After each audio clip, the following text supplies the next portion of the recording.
દાહોદના ભાટીવાડામાં બની રહેલા સોલર પ્લાન્ટમાં ભીષણ આગ ફાટી નીકળવાની ઘટના બની છે. અગમ્ય કારણોસર મોડી રાત્રે આગ ફાટી નીકળતા અફરાતફરીનો માહોલ જોવા મળ્યો હતો.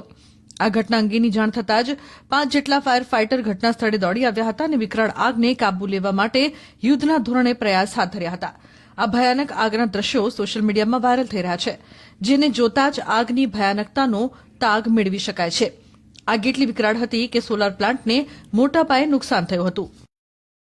દાહોદના ભાટીવાડા મુકામે એનટીપીસીની કંપનીનો જે ગોડાઉન હતો ત્યાં આગ લાગવાનો બનાવ સામે આવ્યો હતો. ગતરોજ રાત્રિના 9 વાગ્યા સમયથી લઈને હાલ 12 કલાક વીતી ગયા છે અને 12 કલાક દરમિયાન જે ફાયર ફાઇટરની ટીમો દ્વારા ભારે જહેમત બાદ આગ પર કાબુ મેળવવામાં આવ્યો છે. પરંતુ હાલ પણ વહેલી સવાર સુધીમાં જે કહી શકાય કે થોડા જે આગના દ્રશ્યો અહીંયા જોવા મળી રહ્યા છે.